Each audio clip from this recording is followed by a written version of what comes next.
rahmatullahi ta'ala wa barakatuh. Alors, toujours le chapitre numéro 2, la formation des roches sédimentaires. On va attaquer la séquence numéro 2, le transport des particules issues de l'érosion, soit l'érosion mécanique, soit l'érosion chimique. Donc, j'ai toujours l'expérience ici devant moi qu'on a préparée l'autre fois. Je vais vous faire juste un petit rappel comment ça se passe, l'érosion. Comment ça se passe le transport après l'érosion. Donc, voilà. Bien. Alors, pour le transport, soit avec l'eau, soit avec le vent. Avec l'eau, il faut tenir compte de la vitesse de l'eau, puis après, des particules qui sont emportées et de la pente. Par laquelle va traverser l'eau pour arriver à l'embouchure, l'emplacement de la sédimentation. Alors, l'eau, il va transporter tout genre de particules. Les grains de sable, l'argile, les cailloux, les gros blocs, même les grands blocs peuvent être transportés par l'eau si la vitesse de l'eau elle est trop forte. Donc, tout au long de fleuve ou de la rivière, on aura un granoclassement, tout à fait, soit un granoclassement horizontal, puis après, pour la sédimentation, on va voir qu'il y a un granoclassement vertical. Bien, alors, pour le vent, la même chose, ça dépend de la vitesse du vent. Je vais vous expliquer pour le vent comment ça se passe. Le transport avec le vent, soit au bord de la mer, soit dans le désert, il doit y avoir un obstacle. Par exemple, on a un obstacle ici. Alors, le sable, elle est transporté par le vent. La même chose, selon la vitesse du sable. Alors, une fois elle va trouver l'obstacle devant elle, elle va se rassembler tout à fait au début. Au fur et à mesure, elle se rassemble à côté de l'obstacle. Une fois elle arrive en haut, elle va descendre de l'autre côté de l'obstacle et on aura une dune de sable. C'est-à-dire cette dune de sable, elle a deux pentes. Elle a une pente qui est faible du côté du vent et une pente trop raide du côté contraire de sens de vent. Donc on a des dunes de sable, soit au bord de la mer, soit au niveau de Sahara. Et le vent aussi, il peut emporter des particules qui sont assez grosses. Toujours, ça dépend de la vitesse du vent. Et pour ces sables-là, je vais vous montrer un exercice qu'on a sur le sigma. Alors ici, on a un exercice qui nous explique comment ça se passe le transport avec l'eau ou bien avec le vent et le résultat des grains qui sont transportés par l'eau ou bien par le vent.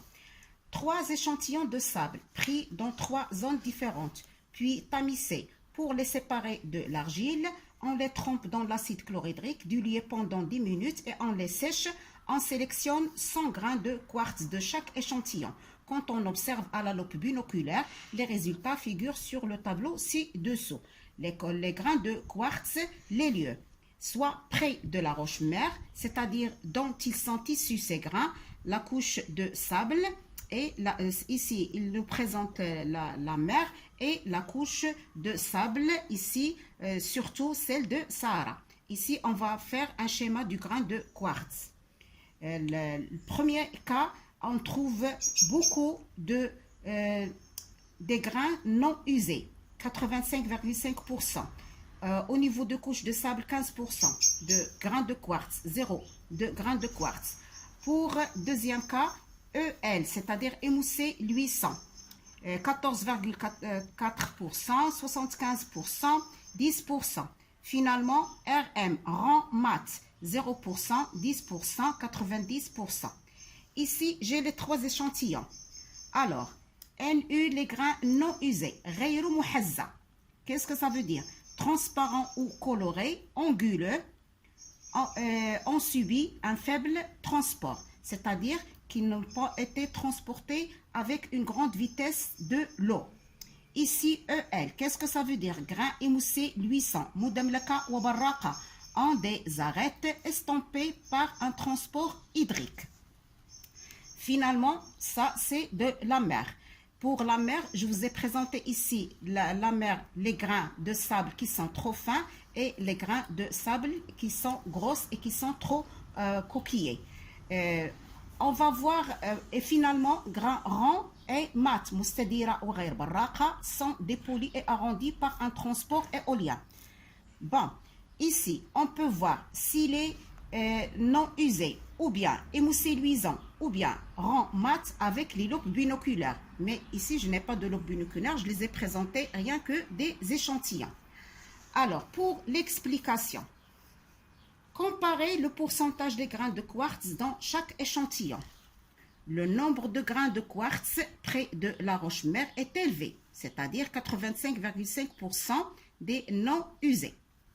Pour la couche de sable marin, deuxième cas, le nombre est de 75% EL, émoussé luisant.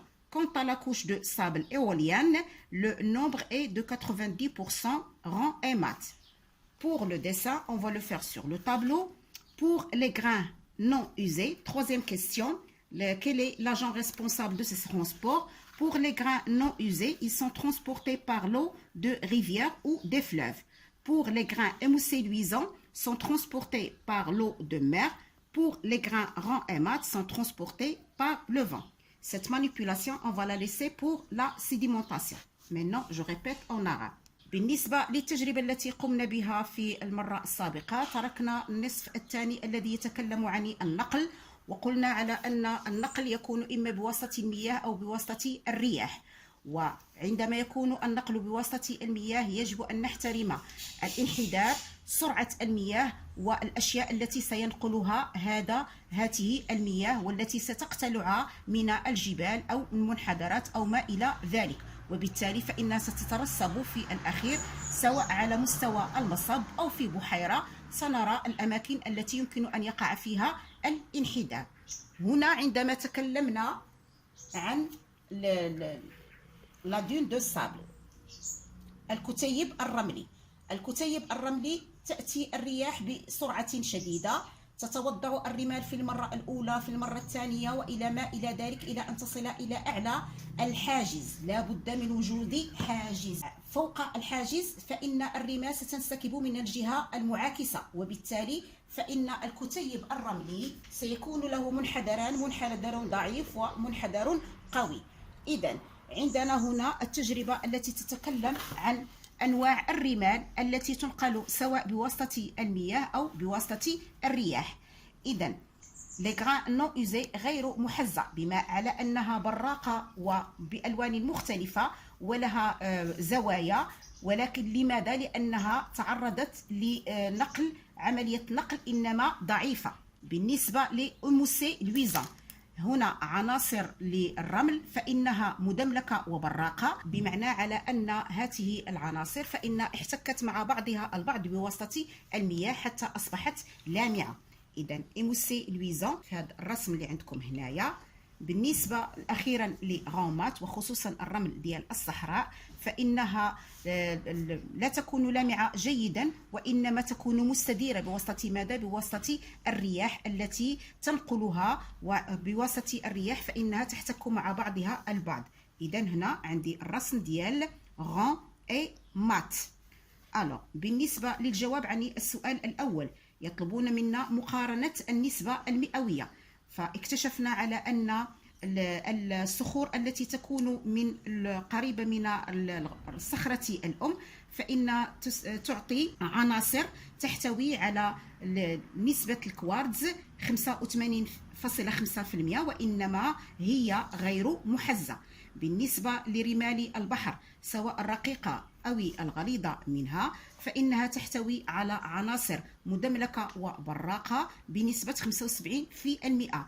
أما بالنسبة للأخيرة فإنها منقولة بواسطة الرياح، تحتوي على عناصر مستديرة وغير براقة بنسبة 90%. بالنسبة للأخير الأولى والثانية نقلت بواسطة المياه، مياه البحر أو مياه الأنهار والوديان، والأخيرة نقلت بواسطة الرياح. Alors maintenant, voilà les trois dessins.